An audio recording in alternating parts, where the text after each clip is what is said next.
زلاق سلام نمرقات تقبارو منقصاص كجمر يقبايلو قباي زتن مرددان تقراي بابا قداي سلام مزتاي كمزلو خينو نزلاق نوتو تقبارو منقصاص كجمر يقبايلوم توكال قباي زتن مرددان تقراي شيخ آدم عبد القادر حبرت محبرات سيبيل محبرات سب تقراي قد سيبيك محبرات نهنسة سلام بزبل مري حساب هاقراوي وعلى سلام يكايد اللام عبت مدرق كاب مرحة تكالات منقستي قباي زتن مرددان تقراي توكلت بوليتيكا ودبات تمزابلت مناسي دكانسيو قدات كينات مرحة هايمانوتن كاروتن ترخيبام يام فتا مسرح حبرت محبرات سبيك محبرات سب تقراي دوكتر يكالو ولو اب تقراي زلاق سلام بزي مسفانو هزبي تمزابيلو منسي نابسدت زمرح اللكونتا توليلوم سبيك محبرات اب قداي سلام لمعاتن داق مهنتتن كسرحا زيتقلب كونتات كمزول بمقلات سلام زمت بتعار كل محبرات سب مخانة رديوم توكال زتن مردان تقراي شيخ آدم عبد القادر بقدام اب قداي سلام بزيتاي تراي زي كونس نزلاقنتو تقبارو منقصاص كجمر يقبايلوم بفلاو دبات تقراي زلو ما فلالاي نقول نقديفو ما بقداي تقراي حبرو الرايا كحزو كمدلوم قليشام ابزا هاقر زولو سنة سلام مفتحي كركب قد سبيك محبرات زل على مخان دما فتا مسرح تكالات بيت مخر سبيك محبرات يجيبيا هايت السلام من برهانة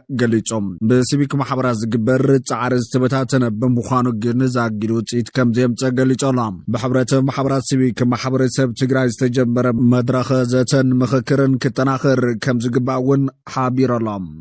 دبداب بحوحات بجنرال تادس ورده كم ساقده ترقاقيجم هتي بحوحات ستتحف دبداب نبركز بولا اكالات بكيدن وعال زعلمنا معصر تتازاز مخانو تفليت اللام وحات بجنرال فسا مانجوس نزم رحزلو بيرو سلام تتان تقراين 110 شومنتن سفلاليو سوميا ميديان مرحتي بوليتيكا ودباتن اب تحت قيدن معال قدما مدلا وقينو تازاز كم زم حلالف كل ميديا كاب فلفلات بزرخه بحبريتا قديمو تصبصبو خوينم تمال مغلص ذهب وهاب قال وحد مانزي أرقاقت والله زبا فتامنت الجنرال فسا مانجوسن بيت صفات وحاتن استحاز سند الشم زرزر بأورؤون مسرح تمدز قوامن نسرعات هقدف زقونات صبون زجارفن مرحة ودبات بوليتيكا سب مويا ميديا أبي ميديا اندقربو بترقاقا من ززاربون انكحة محبرا ميديا بدمرو 110 شمنتن تقاورا بتحت غيدن خوعلو توسينو كمزلون أبي كربات تقبارو كم زقبرني زحبار زنناي مزدراب مسل بغلع زقهس مسرح هقدف تقبارا ونخقبر توتينو كمزولو زنقرلو نايتوم عبد تحت قيدي نايجعلو تقارشم زرزر بجنرال فسا مانجوسن هواحاتن تتعفيفو عبيد جنرال فسا مانجوس كمزركب كقلت شنحيم عب هزب كل عن زغل قطع مخنيات المقبار بحقاو منقد بمأزازي ما أسرتي بوليس كمزكايدن كاس بغس بوليتيكاو ملكع كمزحزن وني تفاليتوم عبزو قدايزي سرعة تقدف بغطا حليفوم نخبون هواحاتن جنرال فسا مانجوسن بغلع كمزحتتن كالي زخف ملكع تقامون خيقاتم كبها الفلمة بمأزاز ورغة بوليس بغتاب قيد نخوعلو توسينو كامزلو علاو قيت ميدياتوري زبطو حطلو المرداتا الرقاقيتو لكبل سابسي بنيرم تمالي مقلت زهابن نزي ناي مأسر تتزاز الرقاقيتن وهابغا لحوحات بوغنو اللعلم 150 زخونو نتفت محبرا ميديان يتبارات بودو بسمرت ناتخفلم عبل على حوحات وفيرملو كبل تحنيم آتي وهابغال ناب 150 زخونو محبرا ميديان نتفتي تيك توكرات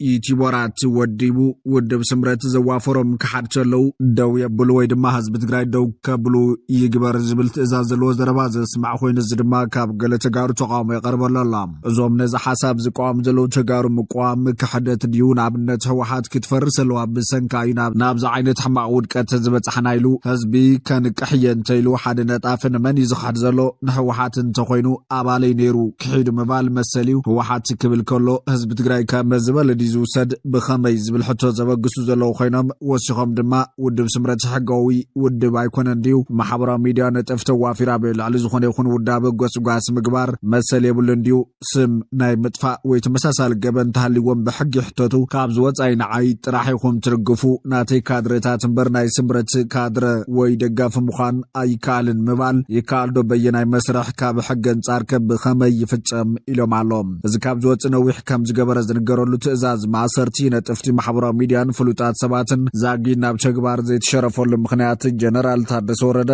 ብዝወሰዶ ናይ እግድ ስጉምቲ ምዃን ድማ ተፈሊጦሎም ኢትዮጵያ በጉባኤ መርሐቲ ሀገራት አባል ጉጅለ ዒስራ ዝገበረቶ ተሳትፎ ልዑል ዓወት ዲፕሎማሲ ዝተመዝገበሉ ክብል ብልጽግና ፍሊጦም ኢትዮጵያ በጉባኤ መርሐቲ ሀገራት አባል ጉጅለ ዒስራ ዝገበረቶ ተሳትፎ ልዑል ዓወት ዲፕሎማሲ ዝተመዝገበሉ ከም ዝኾነ ወሃብ ቃል ሚኒስትር ጉዳያት ወጻኢ አምባሳደር ነቢያት ጌታቸው ገሊጾላ ወሃብ ቃል ሚኒስትር ጉዳያት ወጻኢ አምባሳደር ነቢያት ጌታቸው ኣብ ዋና ስራሕቲ ዲፕሎማሲ መልኪቱን መራኸብ ተሓፋሽ መግለጺ ሂቦላ ኣብ መግለጺውን ኢትዮጵያ ጉባኤ ኮፕ 32 ንኽተተኣናግድ ምምራጽ ለውጢ ከባቢያዊ ኣየር ንምግታእ ንዝወሰደቶም ስጉምታት ኣፍልጦ ዝሃበ ኢሉ እዚ ድማ መርሃ ግብረ ሓምለዋይ ኣሰር ዓለም ለኸ ፍልጦ እናረኸበ ከም ዝመጽእ ዓብዪ ምርኣያ ከም ዝኾነ ረድየሎ ብተወሳኺ እውን ኢትዮጵያ ብልምዓት ኮሪደር ንጽሁን ሓምለዋይን ከተማታት ንምስፋሕፋሕ ንዝወሰደቶም ዓበይቲ ስጉምታት ኣፍልጦ ዝሃበ ከም ዝኾነ ተዛሪቦም ኢትዮጵያ መበል ካልኣይ ጉባኤ ለውጢ ከባቢያዊ ኣየር ኣፍሪካ ብዓወት ምትንጋዳ እውን ካልእ ተወሳኺ መምረጽያ ምኽንያት ይሉ በሓፈሻ ኢትዮጵያ ዳላዊት ኮፕ 32 ኮይና መምራጻ በመድረኽ ዲፕሎማሲ ዘለዋ ተሰማዕነት ናብ ዝለዓለ ብርኪ እናተሰጋገረ ከም ዝመጸእ ምርኣያ ከም ዝኾነ ተዛሪቦላ ሚኒስትር ጉዳያት ወጻኢ ጊዴን ጢሞቴዎስ ተወካሊ ፕሬዚዳንት መበል 32 ጉባኤ ለውጢ ከባቢያዊ ኣየር ውድብ ሕብራት ሃገራት ወይ ድማ ኮፕ 32 ኮይኑ መምራጽ እውን ሓቢሮላ ኢትዮጵያ በደቡብ ኣፍሪካ ብዝተኻየደ ጉባኤ ጉጅለ ዒስራ ብምስታፍ ዓወት ዲፕሎማሲ ከም መዝረኸበ ተረድዮም ቀዳማይ ሚኒስትር አብይ አሕመድ ኣብቲ ጉባኤ ዝገበሮ መደረ ዋና አጀንዳታት አፍሪካ ምግላጽ ወነ ዘኻኺሮላ መሰብ መራሕቲ ዝተፈላለዩ ሃገራትን ዓለም ለኸ ትካላትን ዓውት ዘተ ምግባሩ ብምግላጽ በዚ ድማ ክልታው ርክብ ምዕባይ ከም ዝተኻለ ተዛሪቡ እዚ ድማ ልዕልና ዲፕሎማሲ ኢትዮጵያ ዝተገለጸሉ ክብል ሓቢርዎላ ላዕለዋይ ቤት ፍርዲ ኬንያ ካብ ኤርትራን ኢትዮጵያን ዝመጽሓተት ዕቑባ ስደተኛታት ኣገልግሎት ምዝገባ ደው ንዘብል መምርሒ ካብ ምትግባር ዓጊትዋ ዳኛ ላዕለዋይ ቤት ፍርዲ ጃስቲስ ቻቻ ሙይታ ብሓሙሽተ ኣካላት ሰብኣዊ ምስላትን ተጠባቕቲ ስደተኛታትን ዝቐረበ ኣብ ቅዋምቲ ሃገር መሰረት ዝገበረ ጥርዓን ክሳዕ ዝስማዓን ዝውስንን ነቲ ብ31 ሓምለ 2025 ብኮሚሽነር ጉዳያት ስደተኛታት ዝወፀ መምርሒ ከይትግበር ዝኽልክል ትእዛዝ ከም ዘውፀ ማዕኸና ዜና ኬንያ ገሊጸናሉ ዳኛትን ምዝገባ ኤርትራውያንን ኢትዮጵያውያንን ስደተኛታት ዝድርት ፖሊስን ቅዋም ሃገር ኬንያን ህግራዊ ሕጊ ስደተኛታትን ናይ ምጥሓስ ሓደጋ ከም ዘስዕብ ብምግላጽ ንግዚኡ ደው ክብል ወሲኑ ዘሎ እቲ መምርሒ ስደተኛታት ካብ ማዓስከራት ወጻኢ ክነብሩ ዘኽእሎም ምቕያር ኣድራሻን ምትሕልላፍ ሰነድን እውን ደው ኣቢል ወጸኒሐ ነቲ ስጉምቲ ደው ንምባል ብመርበባት ሕጊ ስደተኛታት ሃገራዊ ኮሚሽን ሰብኣዊ ምስላት ኬንያ ኮንሶርቲየም ስደተኛታት ኬንያን ካልኦትን ጥርዓን ቀሪብ እቲ መምርሒ ዘይፍትሓዊ ንሕጊ ጻረር ምዃኑ ሓተት ዕቑባ ክእሰሩ ኣብ ማእሰርቲ ኸጸንሑ ክጥረዙ ወይ ድማ ብዘይግቦ ምኽንያት ናብቲ ዝሃደምሉ ክምለሱ ዘኽእል ምዃኑ ይዛረብ እቶም ነቲ ጥርዓን ዘቕረቡ ሰባት እቲ ዝወፀ መምርሒ ኣብ ኬንያ ዝርከቡ ኢትዮጵያውያንን ኤርትራውያንን ስደተኛታት ሓተት ዕቑባ ብሰንኪ ዓሌቶም ብኢፍትሓዊ ኣገባብ ከም ዝሕዞምን ወረቐቶም ክሐድሱ ከቢድ ምዃኑን ብምግላጽ ሕጊ ስደተኛታት ኬንያን ህግራዊ ሕግን ዝህቦም መሰላት ንምርካብ ብዝያዳ ከም ዘጸግሞም ንቤት ፍርዲ ኣብ ዝሃብዎ መግለጺ ሓቢሮም ኣሎም እቲ ምቕባል ዕቑባ ደው ዘብል መምርሒ ንነዊሕ እዋን ክጸንሕ ዝኽእል ኮይኑ እስጉምቲ ኣብ ሕጊ ስደተኛታት ኮነ ካልእ ተዛማዲ ሕግታት ዝተሞርከሰ ከም ዘይኮነ ተማጒቶም ብተወሳኺቶም ስደተኛታት ኮነልካ ወይ ብጌጋ ናብተን ካብ ምግሃዝ ሰብኣዊ ምስላት ዝሃደሙለን ሃገራቶም ምምላስ ከጋጥሞም ከም ዝኽእል ይዛረቡ መንግስቲ ብመንገዲ መዋስሩ መርሲ ኣቢሉ ኣብ ዝሃቦ ቃል ንስርዓት መስርሕ ምቕባል ስደተኛታት ብኣሰጋገርቲ ደቂ ሰብ ዝግበር ካብ ቅጥዒ ወጻኢ ዝኾነ ተግባራት ንምክልኻል ዘኽእል ሕጋዊ መምሕዳራዊ ስጉምቲ ምዃኑ ገሊጾም መንግስቲ እቲ ምልከታ ኣብ ዓንቀጽ 7-8 ሕጊ ስደተኛታት ኣብ ትሕቲ ስልጣን ኮሚሽነራት ዝተዋሃበ ኮይኑ ምስ ህግራዊ ስምምዓት ዞባዊ ኣሰራርሓ ከምኡውን ግዴታታት ኬንያ ዝስማዕማዕ ምዃኑ ተማጒቱ እዮም ተሳትፎ ህዝቢ ከም ዘይሓትት እውን ገሊጹ ወኪል መንግስቲ ስጉምቲ ንኤርትራውያንን ኢትዮጵያውያንን ሓተት ዕቑባ ካብ ምምዝጋብ ንምእጋድ ዝዓለመ ከም ዘይኮነ ብኣጽንዖት ገሊጹ እዮም እቲ መምርሒ ሓደ ጉዳይ ኣብ ሓደ ግዜ ዝረአ ኮይኑ ካብዘን ክልተ ሃገራት ንዝመጹ ሓቀኛታት ሓተት ዕቑባ ዘገልግል ከም ዘይኮነ መዋስሩ ንዳኛ ሓቢሩ ዳኛ ኣብዚ ደረጃ እዚ ቤት ፍርዲ እቲ መምርሒ ሕጋዊ ድዩ ኣይኮነን ከም ዘይውስን እቲ ዝቐረበ ጥርዓን ዓበይቲ ቅዋማዊ ሕቶታት ዘልዕል ድዩ ኣይኮነን ጥራሕ ከም ዝወስነ ስሚሩሎ እዚ ከም ዝብል እንከሎ ኡጋንዳ ንኤርትራውያንን ኢትዮጵያውያንን ሶማልያውያንን ስደተኛታት ዕቑባ ምሃብ ደው ከም ዘበለት ሚኒስትር ረድኤት ምድላው ሓደጋን ስደተኛታት ናይቲ ሃገር ሂላሪ ኦነግ ከም ዝገለጸ ኤንቲቪ ኬንያ ጸብጺባ ብፍላይ ከም ኤርትራ ኢትዮጵያ ኢትዮጵያን ሶማሊያን ዝኣመሰለ ሃገራት ኩናት ስለዘየለ ካብን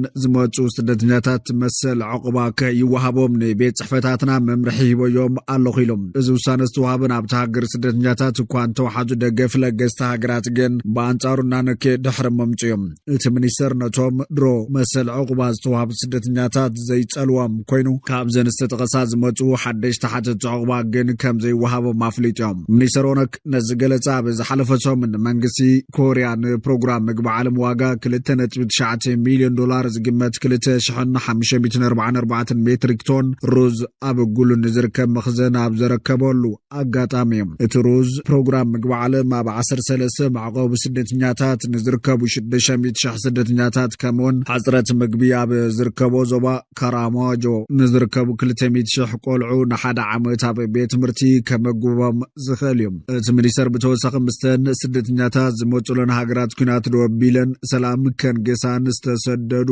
ዜጋታትን ክመልሳን ይዝራረቡ ምህሎም ገሊጾም ምስቶም መንግስታት ኣብ ዝተለና ዋላ እኳ እተን ሃገራት ኡጋንዳ ጣልቃ ተኣተወን ከም ዘላ ዝሓስባ እንትኾና ንሕና ግን ገና ተስፋ ይቆረጽናን ኣለና ምኽንያቱን ኣብ ሓደ ስምምዕ ክበጽሐሎም ተጻዋርነት ክህልዎምን ዜጋታቶም ከም ዝምለሱ ክገብሩን ይግባእ ኢሎም ቀጺሉ በዝሒ ስደተኛታት ናብ 2 ሚልዮን ገጽ ይኸይደሎ መዓልታዊ እናወሰኸ እዩ ካብ ዲሞክራሲያዊት ሪፐብሊክ ኮንጎ መዓልታዊ ካብ 100 ክሳብ 200 ስደተኛታት ክንቅበል ጸኒሕና ኢና ካብታ ብሰላም ዘላ ኢልና እናሓሰባ ደቡብ ሱዳን ከይተረፈ ስደተኛታት ይውሕዘለው ስለዚ ኣብ ዘሎ መንግስታት ንፖለቲካዊ ተቃውሞታቶም ተጻዋርነት ክህልዎም ሓቢሮም ክሰርሑን ዜጋታቶም ናብ ዓዶም ክመልሱን ክስማዕምዑ ተስፋ ንገብር ኢሉ ናይ ኡጋንዳ ፖሊስ ስደተኛታት ሓቋፊ ከምኡነቶም ሰባት ክሰርሑ ክነግዱ ናይ መንቅስቃስ ናጽነቶምን ማሕበራዊ ኣገልግሎታቶም ክረኽቡን ምቹው ምዃኑ ዝገለጸት ሚኒስተር ሓዚ ግን ብቁጠባ ጾር ይኾኖም ከም ዘሎን ሃገሮታት 2 ቢልዮን ኡጋንዳ ሽልን ንስደተኛታት ከም ተውፅእ ናብሪሆም ኡጋንዳ ካብ ትካል ስደተኛታት ሕቡራት ሃገራት 240 ሚልዮን ዶላር ንዓመት ትረክብ ከም ዝነበረት ድሕሪ ምግላጽ ኣብዚ ዋሓዝ ስደተኛታት ወሲኹ ኣስታት 2 ሚልዮን በጽሕሉ ኣብ ዘሎ እዋን ግን ዝወሃብ ዘሎ ሓገዝ ትሕቲ 100 ሚልዮን ዶላር ምዃኑ ተዛሪቦም ኣብዚ ዓመት 18 ሚልዮን ዶላር ጥራሕ ከም ዝተቐበሉ ዝገለጸት ሚኒስተር እቲ ጾር ኣብ እንግዳዓ ህዝቦም ብምውራዱ እቲ ኩነታት ኣሰካፊ ምዃኑን ትካል ስደተኛታት ሕቡራት ሃገራት ነቲ ጉዳይ መፍትሒ ክደልየሉን ተላብዮላ